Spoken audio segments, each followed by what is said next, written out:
Hola, minasan! Welcome to another round of One Piece.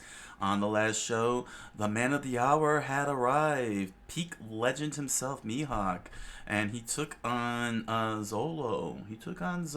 And well, we got the outcome almost immediately. Very well done fight scene and everything, and now we gotta find out exactly what has happened. With the match, the finality of it all. Yes, we do. Yes, we do. All right. So without further ado, let us get reading. One Piece by Eiichiro Oda, Chapter 52, The Oath. Blood gushed out of Solo's chest.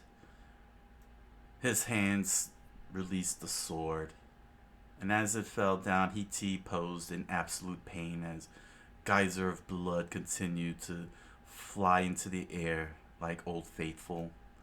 Mihawk's sword flicked the blood of Zolo's right onto the ground, splashing it and painting it like ink. Solo thought. Oh, what was Zolo's voice? Mihawk's voice. Oh, yes. Mihawk thought, "Don't be a hurry, son, young warrior." One Piece. I like that. That's a cool setup, man. That's a splash page. Whoa, dude. Luffy screamed out with tears welling up in his eyes and his mouth wide open as a fly flew into his throat. "Solo!" Usopp screamed out as he watched his friend continue to T-pose with blood gushing out of him. "Brother!" Johnny screamed out as a fly entered Yosaku's mouth, entering his throat. "Why?" Sanji wondered as he took another puff of his smoke. And the pirate and Don Krieg's pirate crew screamed out, "There's a taste of the Grand Line! Even the pirate hunter Zolo's no match for him." They were in total horror as they struggled to stay up on the slope that was once their giant ship. Solo reminisced in his mind. "The day I decided to become the greatest swordsman, I gave myself for dead." That crazy. Meanwhile, Zaffin and the crew with Sanji were shocked. "That crazy kid," one of the chefs said. "He went up against the world's best. He never had a prayer, but he'd rather die than give up." And Sanji yelled out, "It's easy! Abandon your stupid dream!" And Zolo fell into the water with blood pouring out from onto the surface of the ocean, and his sword slowly sinking into the sea. Mihawk stood there with his sword held up like the cross, and Mihawk took his pose. In pure furious rage, Luffy jumped up in the air and started heading over to Mihawk. "Darn you, dude," he said. "Brother!" Johnny jumped in like the frog that he is, along with Yosaku, to go and get him. Luffy stretched his arm out and clenched the banister. "Darn you, dude!" And leaving his hat behind, he flew across, catching Mihawk's attention. Sanji was shocked. Everyone was shocked as they watched Luffy prepare to fly towards him. "What the heck?" And Luffy pulled back his fist as he slung towards towards Mihawk, towards the most awesome dude in the world. "Grah, dude!" Don Krieg's crew were in horror. The Straw Hat Brat, he has the power of the devil fruit." Don Krieg shed a sweat on his brow, clenching his teeth in horror at what he was witnessing and didn't realize what he was up against. Mihawk merely shifted his eyes to the side and looked over at Luffy. The young swordsman, crewmate, you did well, son, to let him fight his own battle to the end. For that I am proud of you. And somehow, Luffy flew past Mihawk and crashed into the banister. It was a mere slight dodge, a shift to the side. No grandiose movement, no nothing. Just one little half step. And Luffy's head was buried inside the deck. He struggled to pull it out as his neck stretched out. Dude. And with a loud pop, his head his head ripped out the boards. Dude. Don't worry, son, Mihawk said with his arms crossed, barely looking back at Luffy as Luffy's nose gushed out blood, and he stared up out into the sky. I left him alive. He's totally worthy. Brother, brother! Johnny yelled out in the water. Speak to us! Solo! Luffy said as he looked out at Johnny and Yosaku tending to Zolo. He was in the water gasping for air as blood and seawater was spat out of his mouth with a loud gasp. Solo, dude! Come on, get him on board! Johnny Johnny and Yosaku helped him into their ship. My name's Dracula, Mihawk, son. It's too soon for you to die, you hear me? You're definitely worthy. Very godlike. You are. Train better. You might be able to beat me. Discover yourself, son. Hurry! Hurry! Everyone said as they were tending to his wound. Put the salve on his wound! What was Yosaku's voice again? That was way off. I think I gave him... I didn't even give him anything. Anyway. Put the salve on his wound, Usopp said as he brought the medicine over. See the world, son. There's a lot to see. Museums, parks, churches, and yes, even the Grand Line. And grow strong, Solo. You are definitely worthy. Definitely.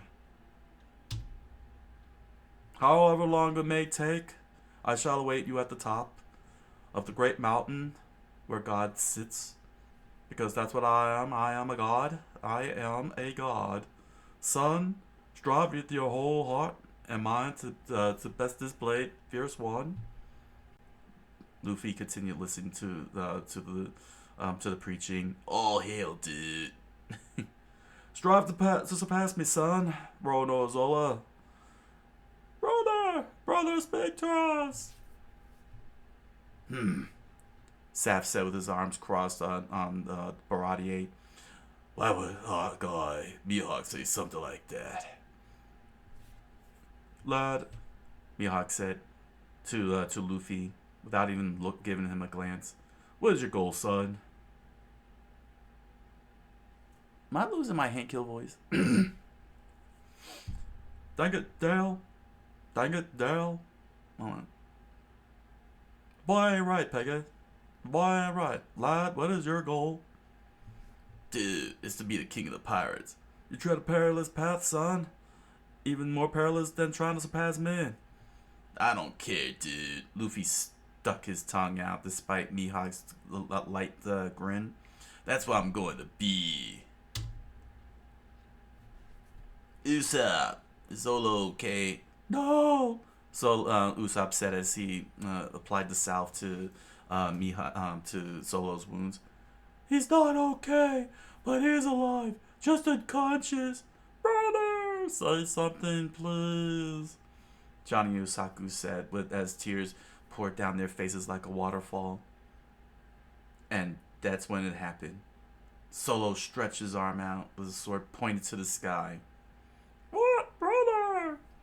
Everyone was shocked as they saw the sword raised up in the air. Solo. Mihawk watched intently. Luffy, Solo said. Can you hear me? I hear you, dude. Sanji was in disbelief at what he was witnessing. Were you worried if I fail? Solo said as he tried to hold back the tears as blood poured out of his mouth. To become the world's greatest swordsman, you'll be disappointed, right? Spot. Brother, save your breath, brother. Solo coughed out more blood.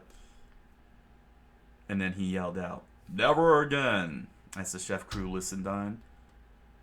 Tears completely soaked his face as he planted his hand on his forehead to wipe the sweat off his brow. I will never lose again. From now to the day I beat him to become the greatest swordsman. Mihawk smiled happily, with the sword pointed to the sky, and Luffy, with a proud grin on his face, listened on. I will never, ever, ever lose again. And Solo wiped the tears off his face. You got a problem with that, King of the Pirates? And Luffy let out the biggest smile the Solo had ever seen. Hey, not at all, dude. You're total righteous. And Mihawk, with a light grin, gave a slight nod. They make a good team. I hope to encounter you two again someday. He started walking away, very slowly back to his little flotilla.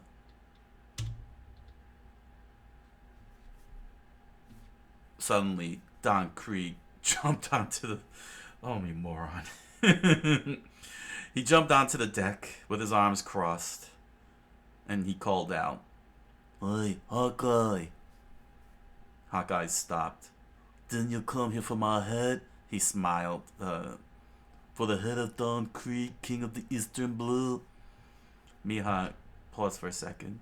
Then he slightly turned his head to the side and looked back with the corner of his eye. That was my intention, son, but I've had enough fun for now, so I shall take a nap. I need my beauty sleep. Don't go just yet, fancy pants, Don Krieg said. You've had your fun, but I've only been on the receiving end. Don Krieg, the crew said. If the man wants to go, for the love of God, let him go! No, now it's my turn to have fun. And he unlocked all of his gun turrets. Die! And every single bullet fired directly at Mihawk. Mihawk raised his hand up with his sword clenched. You are indeed a slow learner, son. You ain't right, boy. Farewell. And with one single swing, another wave of kinetic energy bashed into Don Krieg's ship, shattering it even further. The crew flew into the air, screaming, "Ah!" Don Krieg stood there in shock as everything as everything crumbled around her. What? He escaped? He escaped? And as for Luffy, he slid and hit the banner. Yikes, dude! And he looked out at the small ship. Usopp, set sail.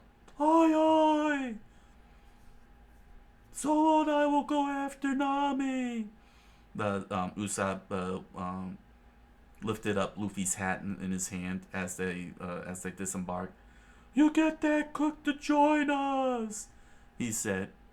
And with one strong flick of the arm, he threw Luffy's hat across the water. And when we've got everybody together, we'll sail for the Grand Line. And Luffy caught his hat while hanging off the banister rail. Right, dude, let's do it. And as Luffy started climbing over the banister, Sanji saw Don Krieg and the pirates getting up onto their feet. Ooh. Here come the locusts, Sanji said after taking a puff of his smoke. Luffy looked back at Don Krieg and he said, "Hey, mister, if I chase those guys off, can I stop being a chore boy?" To which Zaf replied, "What? That's a deal." To be continued. One Piece, Chapter 52 by Eiichiro Oda. One Piece by Eiichiro Oda, Chapter 53, Mackerel Head. The buggy. Just a note, I really do like these little single panels. I am taking notice of it for those of you watching, and I am enjoying seeing these little things here. I hope I get to see this this lady in future chapters. Just to make a note there.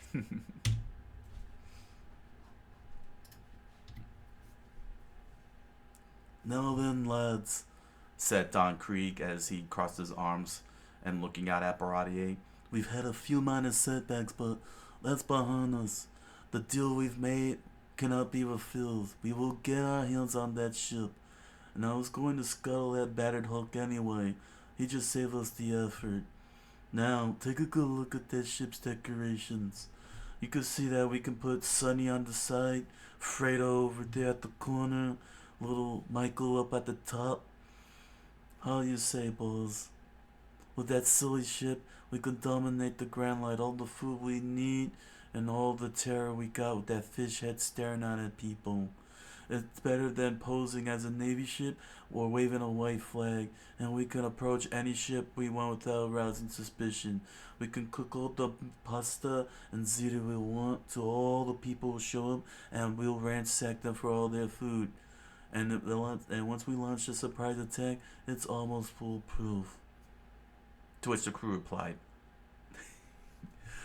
"Aye, nobody suspect that joke of a ship to be full to the gills with pirates. Although, sir, it's already full of pirates. And these days, the seas are rotten with out-of-work pirates. Assembling another fleet shall be child's play, quite honestly." But, Don Krieg, if we go back to the Grand Line, we might meet others like that Hawkeye."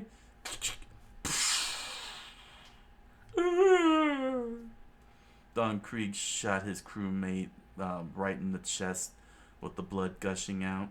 And as he fell into the sea towards Davy Jones' locker, Don Krieg looked at his crew and yelled out, "Any more cowards among you, step forward." No. "Do you really think that a normal man could split a gigantic galleon with a sword?"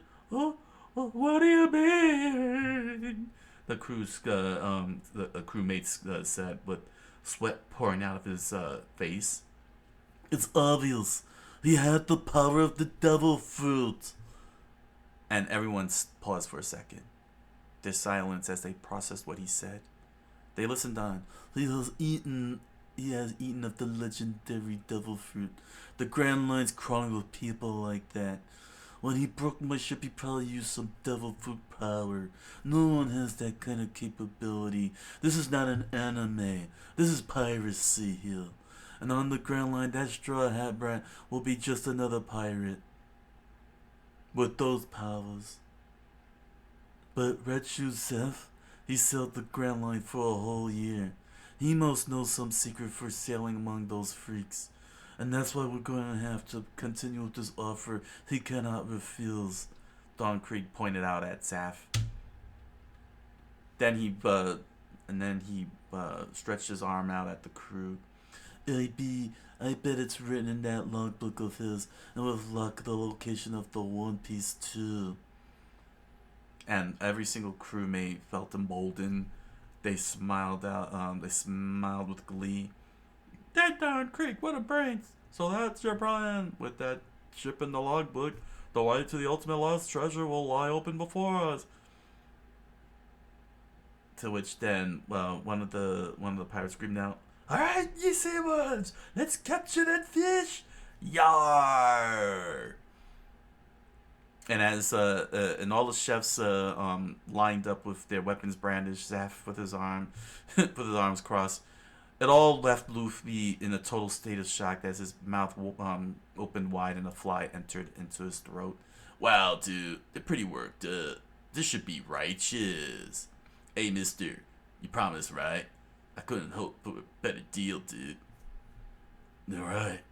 I couldn't hope for a better deal, Thaf said.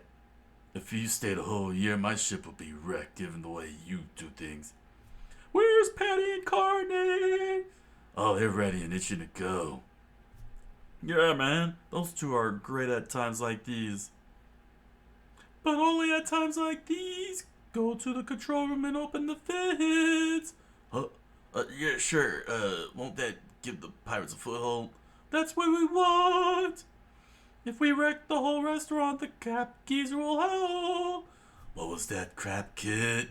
Sanji stretched his cheek out to tease Zaf as the old man let out a little smirk. I said you'd scream like a baby. Ah, I'm out of here. The crewmate ran, knowing those two were about to fight each other. And with full of vigor and bellies full of fresh food, they screamed out at Luffy, "Hand over that ship, grub monkeys!" And unaware of what had happened, Luffy entered into the restaurant with his arms stretched out. He's on one knee. And he screams out and he says, "Here I go, dude. Gum. And with the sound of a snap, he launched out into the air. Rocket! And the pirate crew immediately screamed out, "Hey, he's flying toward us! That's not fair!" And giant scythe. Luffy stretched out his arms and did the ultimate clothesline on them, and every single crew and a lot of crewmates were toppled over, going toof as their weapons fall in, and they flew into the water one after another, going glop glop glop glop glop, blah blah blah blah blah blah. The Baratier crew screamed out, "Good job, Chore Boy!" And Sanji was in shock. The Grand Line's crawling with people like that, eh? And immediately, and Luffy stared, hugging the mast, looked out at Don Creek. "You ungrateful jerk! I knocked you to the moon, dude." So you brought the fight to us on the water where you can't move freely. I know that you devil fruit freaks sink like stones in the sea. Anchor, boy. And when I finish with you, I will tie you up to the chain and make you my anchor. Yeah, but I can still stretch, dude. Forward! Forward! And Patty and Carne are doing something to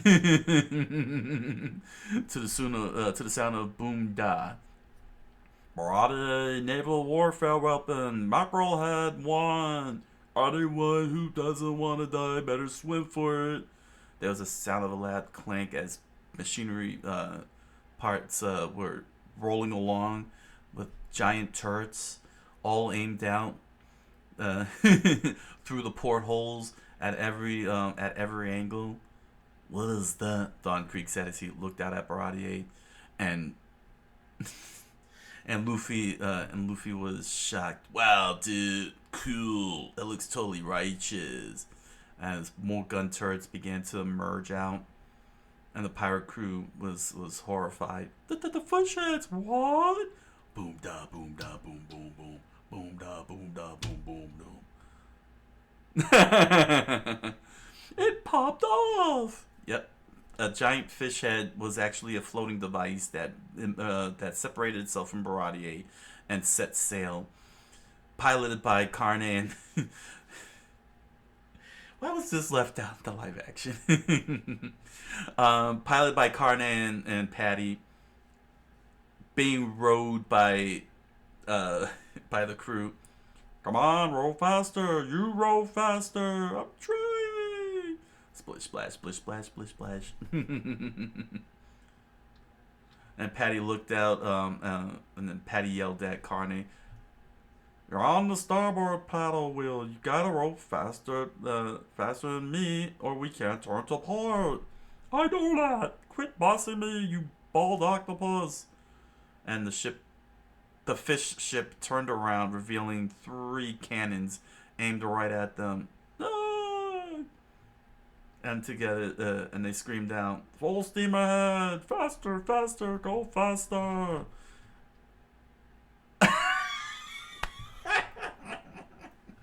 And the fish ship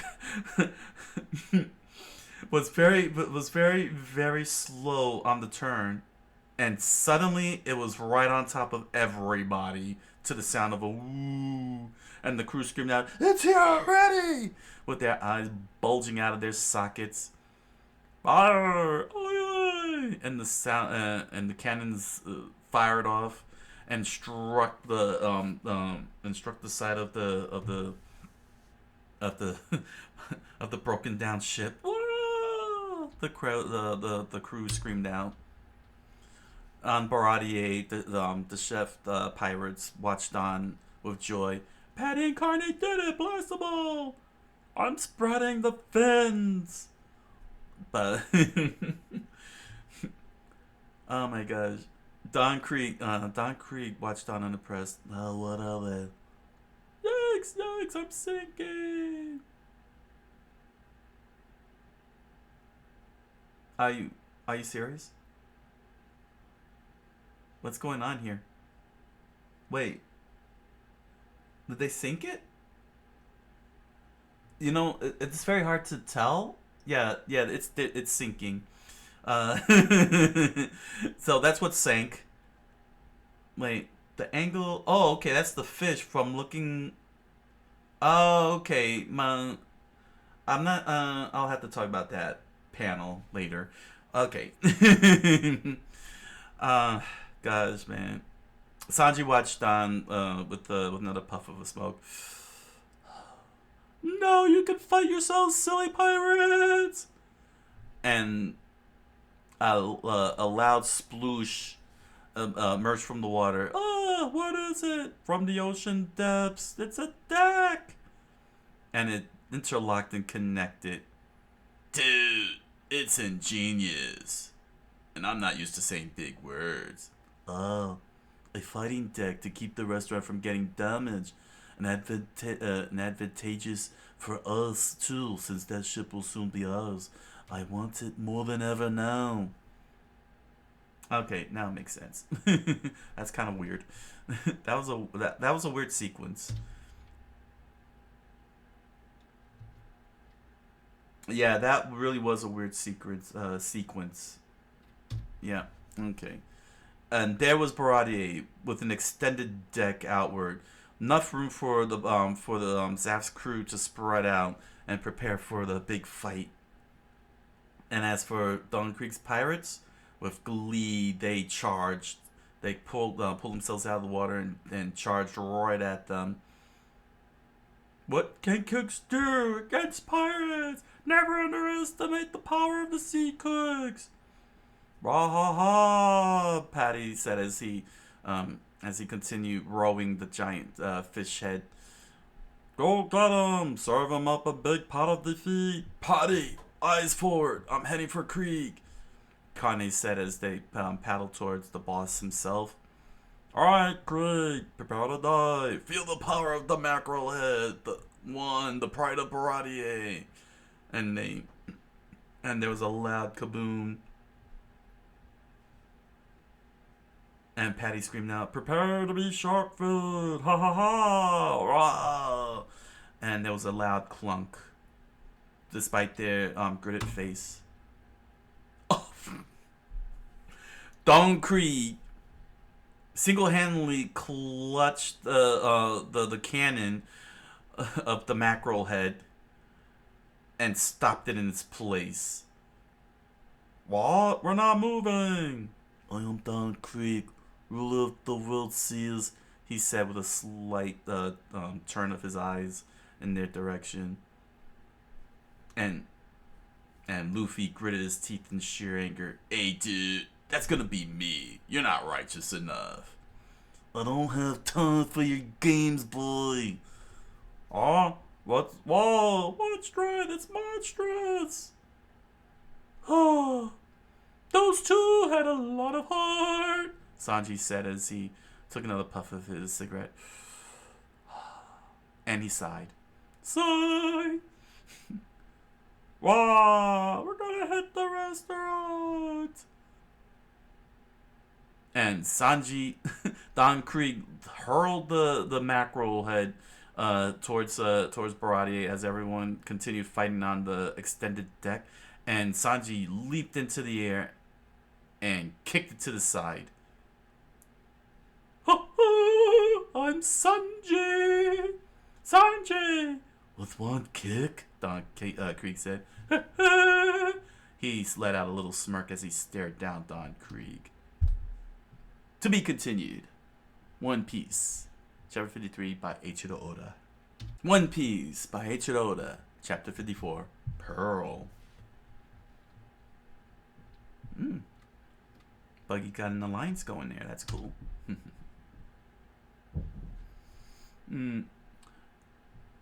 The flying mackerel head crash landed on a deck. The whole, all the pirate crew, all the pirates looked out at Sanji in horror.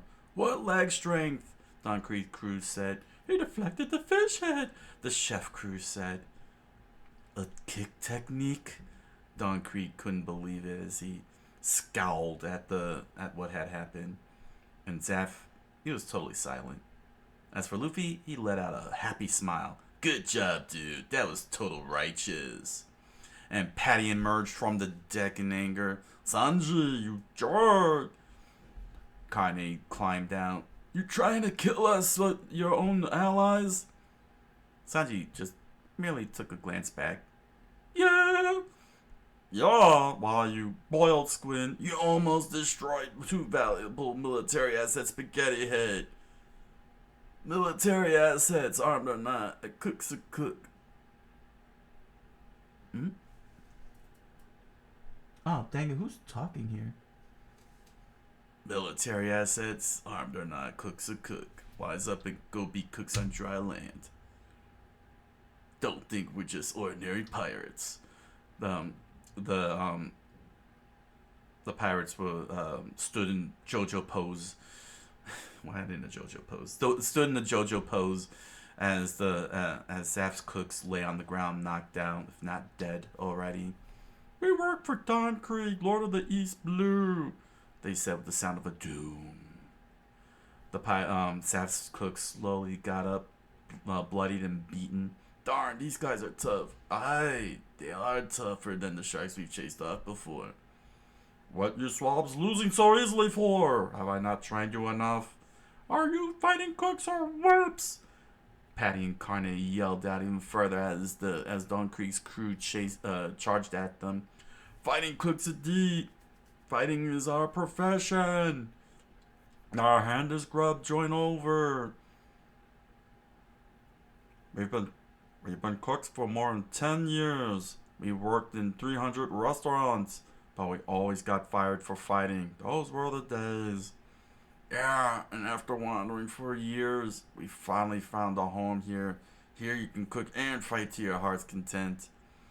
Patty and Carne lifted up weapons, and they pulled their arms back ready to swing. There ain't no other grub shop like this one.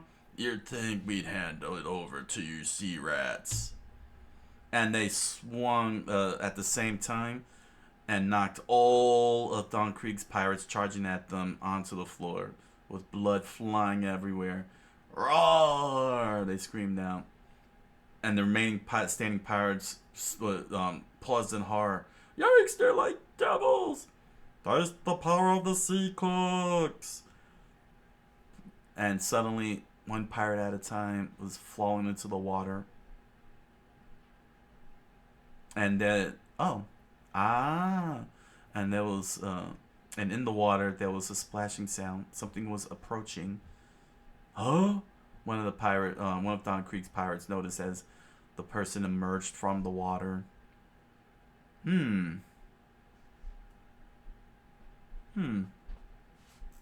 would be a good voice?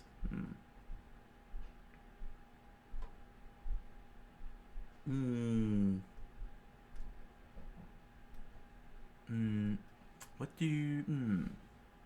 He's clearly the first mate. What would be a good voice? I don't want to waste a good voice. Oh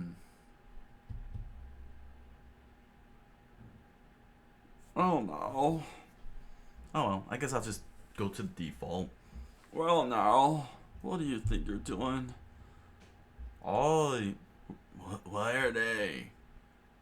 And they got knocked over. They're watching. Yep, they got knocked over. Kane and Patty both got struck by a loud boom and fell to the ground with blood splurting out of them.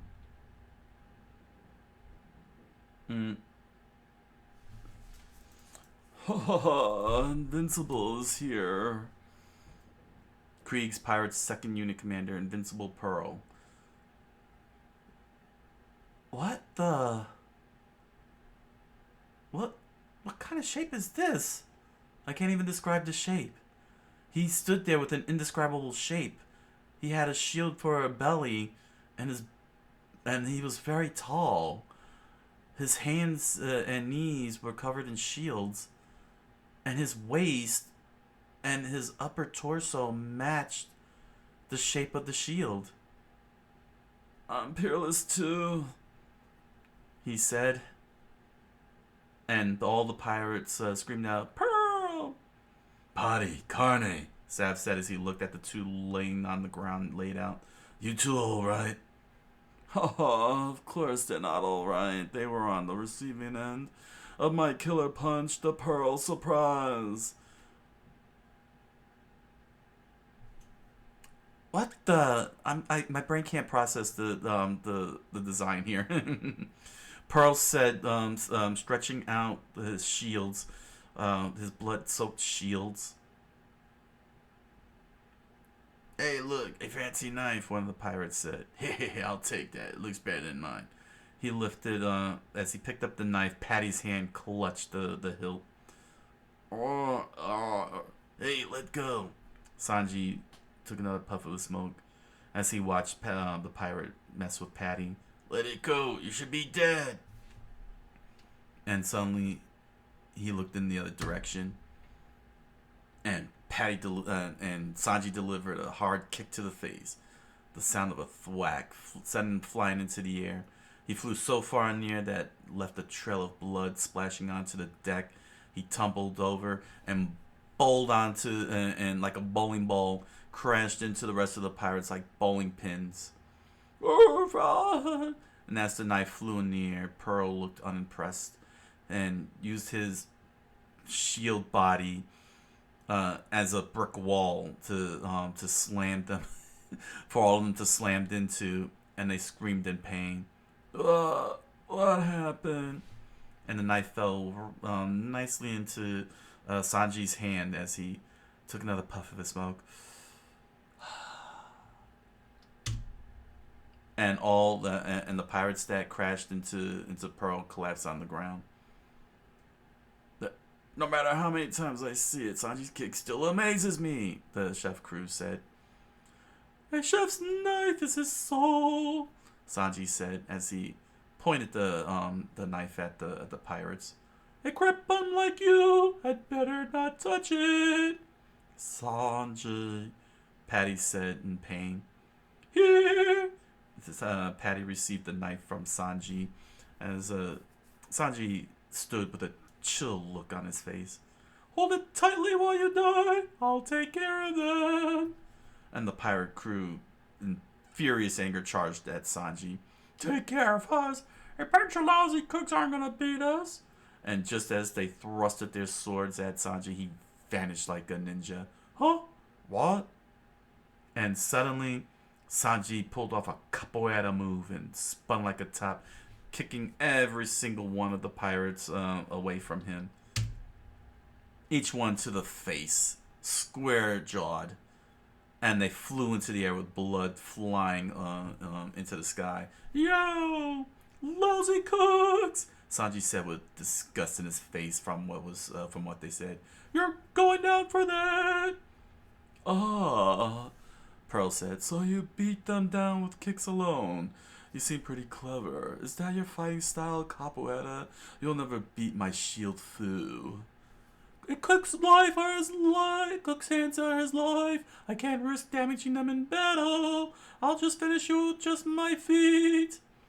Oh, you're gonna finish me with your capoeira? Very well. Impossible. In 61 battles to the death, I've won them all without being cut. I'm the invincible Iron Wall, hence why I wear these shields and have my body stretched out like that. You protect your hands, but I protect my whole body when I fight. And Pearl raised his finger up.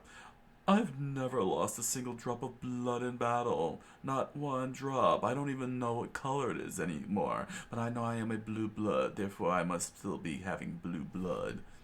That made no sense! Oh, hush. Now, no cuts, and no cuts indeed. That's how tough I am. He started clanging the shields together like cymbals. I'm Pearl, the invincible Iron Wall of Krieg's pirate crew. I am the Shield Man. And I'm handsome too. And as smooth as polished silver. Just look at how I gleam before you. Behold all my gleaminess, yes. Dude. Luffy Luffy said with a sweat drop hanging off the side of his head. What the heck? Oh god. Don Krieg stretches arm back as he prepared to strike Luffy. Hey, Straw Hat, he said with a smile on his face. Never take your eyes off your opponent. And with the swing of a mace, of an iron mace, it broke the mask Luffy was hugging in half. Whoa, dude, die! Don Krieg said as he twirled the mace behind him, and he flung it again, striking Luffy. If, dude, and sent him flying into the air. You brag well, Sanji said as he stretched his kick out, as he pulled his leg back. But let's see you beat me without getting injured. And with a straight kick, Pearl blocked it with his shield. A cannonball from a Navy ship couldn't hurt me. Wow, his body really looks crazy. I can take any attack without getting a scratch. I'm also very good in bed. And suddenly, Luffy flew into the back of Pearl's head, in which then his face struck the shield. He said, with Sanji's foot still holding the shield up. Sanji looked up, and Luffy stood up, wiping the dust off his shorts. Phew, dude, that scared me. I'm sure glad I didn't fall into the ocean. I would have been done for, huh? He looked to the side and saw Pearl, very quiet, very silent, pulling his head back away from the shield. He wiped his nose and found blood. What? It really is red. Oh no. Don Krieg gritted his teeth. Sweat poured down the side of his cheek. This is bad. And the entire pirate crew of Don Krieg's freaked out. It's blood! Oh no! Oh no! To be continued. One Piece. Chapter 54 by Eiichiro Oda. All right. Oh my gosh. Yeah, I'm trying not. I don't know. I was trying to hold it in. I was trying to hold it in, but honestly, this was pretty fun. It was funny, and the action was very good. The pacing moved along. I'm glad they didn't stretch out Mihawk's story. The whole thing with Mihawk, they just blew it by very quickly. Thank goodness. I was worried that we would have gotten 20 chapters of Zolo versus Mihawk, but no, they ended it and moved it along. And let me tell you something, Mihawk is awesome. Mihawk is really awesome. Where's this at? Because let me tell you something. Let's see here. Mihawk just merely, is it over here? No, it was over here, right? Yeah, it was over here. Mihawk just merely dodging, just a slight sidestep. That just makes him even more awesome. He's like, huh, that's it. My man, it looks like he barely even moved. Like he just moved to his body, kept his feet in place. That's a nice, well drawn anger here of Luffy. But yeah, still keeping the nice comedic effect with Luffy's head stuck in the whole thing. Really like that. But what's great is that we got Zolo's declaration, which is pretty cool, and really gave us a nice depth to Mihawk. Let me see here. Like Mihawk was completely impressed, but he was more so when we get with this awesome moment here of Zolo raising the sword up into the sky, and he's like, "Yeah, I'm not gonna fail," and that's great. We got great character development from both Mihawk and Zolo at the same time. And in the short time with Mihawk too, you would think that he would try and be a villain. He doesn't play the hero. He just plays another warrior, which is what's awesome. You know what I'm saying? A warrior that can respect another warrior, like the whole honor thing. Um, and and it's pretty cool that they did it in such a short amount of time with Mihawk. You know what I'm saying? Like we get to understand Mihawk. He doesn't take crap. He's out there in the Grand Line for a reason. He's taking on the pirates. He's beating them up, killing them if necessary. I guess if necessary. Maybe he's just killing them for fun. Who knows? Who knows? But the fact that he could have been true villain and try to kill Zolo, but instead he showed respect, and even more so when Zolo made his declaration that he was like, "Yes, do that, and I'll be waiting for you."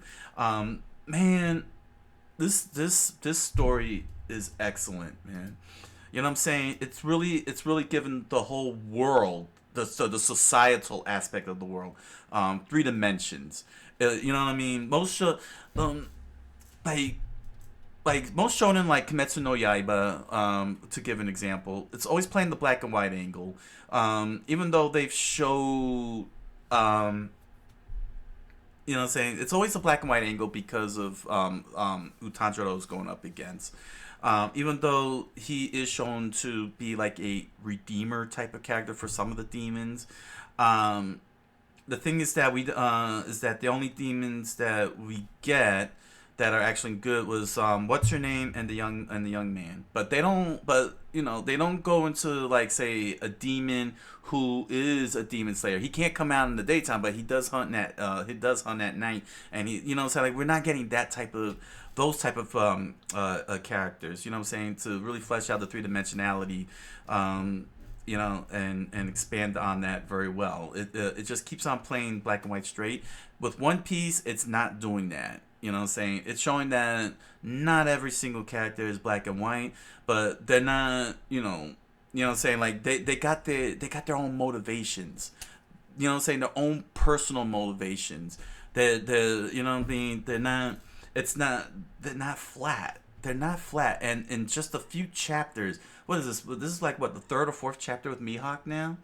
In just those 4 chapters, we really see just how three-dimensional Mihawk is, and why and this really makes him awesome in such a short time. In such a short time. And not only that, but this was a great way to prop up a character like Zolo, because Zolo's a really cool character.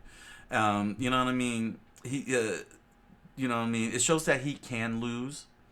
You know what I mean? But he has an epiphany and a realization of what he wants. Like, we really now see his goal, his motivation being heightened, you know.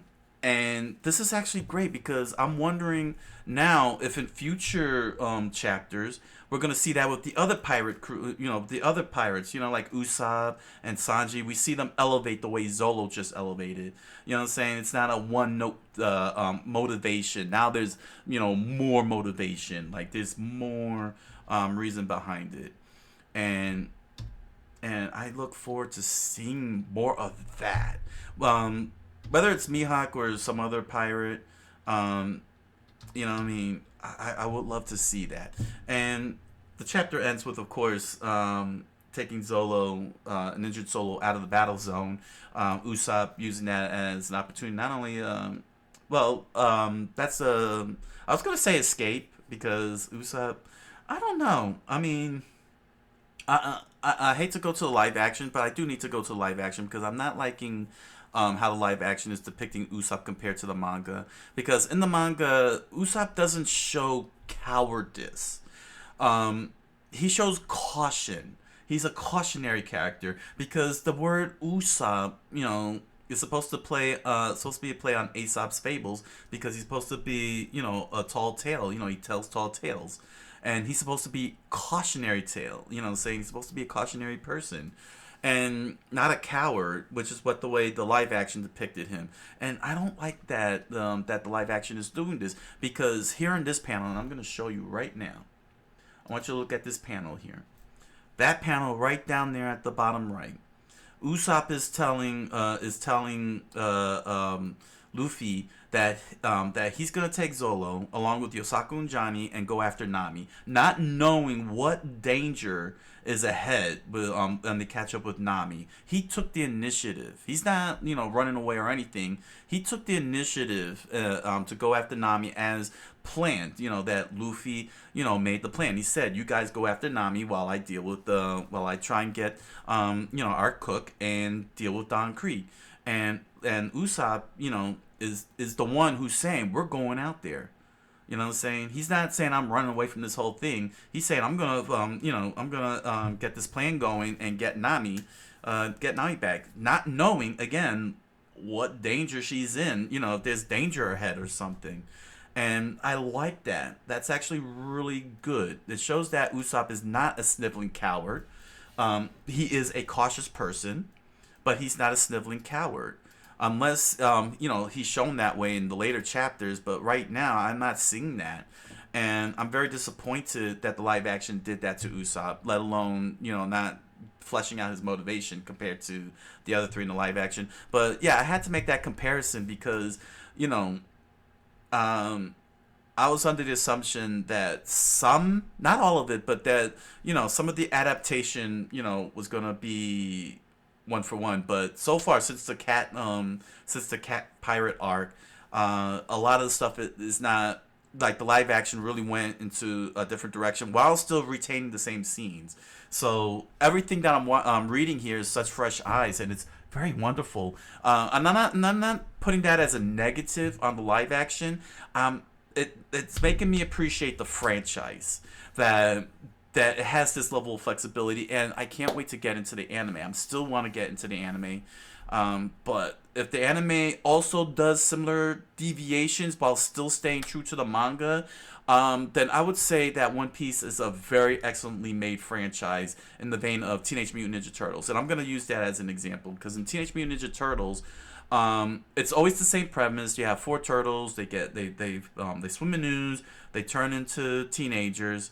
And that's always been the constant. It's always just those four. That remains a constant. The only thing that changes is always Splinter. Sometimes he's a human that turned into a rat. Sometimes he was a rat that grew into a human. April O'Neil tends to be a reporter, or she'll be a teenager. But the thing that always remains constant is that it was always the Ninja Turtles, and they're always fighting the Foot Clan, and the franchise held up since the 1980s. This is 40 years. I'm saying the Ninja Turtles are going to hit 40 in a few years, if not already. So One Piece being able to have to be adaptable, in different ways and actually succeed is very impressive, and that is a testament to Oda's writing, because he was able to write a story that can be modified and altered slightly without losing what makes One Piece, and that is pretty amazing. What's also pretty amazing is this one little thing in the next chapter. the mackerel head. What was it called? Yeah, the mackerel head. I didn't see that coming. I wish that was in the live action, quite honestly, but that's okay. Budget. Just seeing that coming out, just to see that come out. I was trying to hold it in because I didn't want. uh, Bro, for sure, they're like 300 chapters ahead. Welcome to the show, doggo. I just love the fact that that fish head popped out, man. It popped out, and it was freaking hilarious. I was trying not to laugh because I wanted to get the thing going, but oh my gosh, man. And I just love how it showed in one panel down here on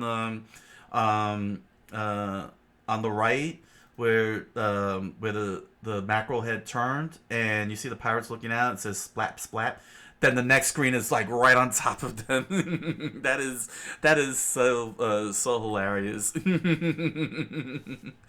But I definitely want to call out Dawn Creek. You caught up with One Piece? That's awesome, doggo. I wish I could catch up like you. I'm happy to be caught up with One Piece, but I also don't want to wait for the next episode. I definitely want to get in on the anime. I don't know how soon I could get. I want to get on it as soon as possible. But let me just zoom over here, even though I should have panned out. But Bull to Dawn Creek. Bull to Dawn Creek. Wow, 2 to 4 years it took you? Dang, doggo.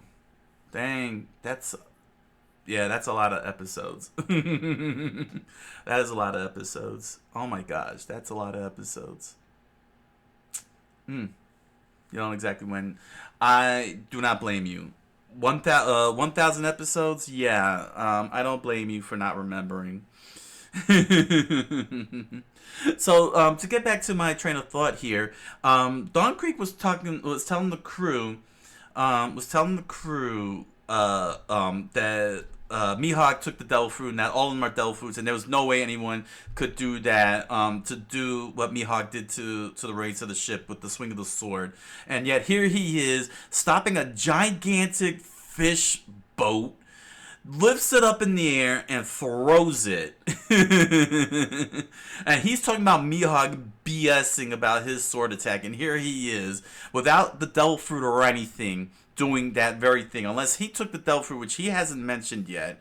But he's BSing on that. And then on top of that, Sanji, which we know didn't take the devil fruit, unless he did do it in a flashback, and we haven't figured that one out yet, kicked a gigantic ironclad machine to the side. So what the heck is Dawn Creek talking about? Oh my gosh, that is hilarious. Wow, and it took you that long. Yeah, we all have a life too, doggo. That's why it's taking. That's why it's this is such a grind with the manga here. Oh man, but I'm enjoying this overall, hands down. And chapter 54, it's just more fighting, lots of fighting. They fight the fight. Yeah, let me talk about this design here. Maybe you can explain this to me, doggo. Maybe you could explain this to me. What in the world is this design with Pearl? Oh my gosh, is his body that wide? It looks like his body is wide, from the looks of it. From the looks of his shoulders, he looks like he's a flat 2D character. Like very, very flat. It's driving me nuts. It's that wide, huh? Oh my god. Oh my god. It threw me off during the read, and I'm like, oh, what the heck? It shows how wide it is. Oh, it does? I gotta get to the anime because I need to see that. I need to see that. Yeah, the budget on the live action was not gonna help. Oh my gosh, what a design. I like it. Oda's designs are so imaginative. It's so imaginative, and this really threw me off. I'm like, wait, is he skinny? Is he? What's going on here? He's that wide. He's skinny and wide. Wow. And again, this is a nice, inventive, creative character with the shields here. You know what I'm saying? We didn't get like uh, another swordsman, and I like that. I like this variety. Don Creek with the gun turrets, Pearl with the shield. How much imagination does Oda have to have pulled off over 1,100 chapters and 1,000 episodes? I should see some of the stuff later. Okay, I look forward to it. I'm just loving the creativity here. This is, man, I've waited too long. I've waited too long. Damn you 4 kids. You and your yo ho ho and the bum the but peace is the key. Get the freaking butchering the whole thing and ruin it. The colossal titan from Attack on Titan looks tiny to some things in One Piece. Not just characters. Gotcha. Oh man. But ultimately, Sanji now steps up to the plate and he's just delivering his cool capoeira. I am running out of voices, so I'm just repurposing voices at this point. But anything to make this cool. But yeah, this is pretty cool seeing Sanji, delivering attacks here, and then they pan out, and they pan it out to these 4 quick panels. Very well done. Very well done. Oh my gosh, but yeah, man, One Piece just keeps selling me at it. And now I'm very curious as to, now that Luffy accidentally hit Pearl because he was collateral, because Don Creek created collateral, what Pearl's going to end up doing now that he saw his own blood. Gosh, if I had known that, I probably would have done Ben Stiller's character from Dodgeball. No one makes me bleed my own blood. I don't think then it would have been too close to Zaf. No one bleeds my own blood. Oh my gosh! So that was One Piece. That was One Piece, and that was the next next set of chapters. That was the set of chapters. I'm stumbling here because I'm just so happy about this. All right, so thank you all for joining. Be sure to comment, like, subscribe, follow. You know you want to. Head on over to Amazon.com or BarnesandNoble.com and grab yourself a copy of The Impossible Man, a strange fantasy novel written by me. You'll find it in the description down below. And if you're interested in participating with my channel, head on over to Patreon.com and if you want to volunteer. There you go. There we go. And if you want to catch these Let's Reads live and in the Raw, you can join me every Tuesday night. Join my live multi-stream on Twitch and Kick, which you'll see right along here. You'll find descriptions down below. And have a lot of fun, and all the merch and stuff you want to earn providing the links down below in the comment section. There we go. All right. So with that said, I thank you all for joining me until the next set of chapters. I wish you all a good night, a buenas noches, and oyasumi nasai.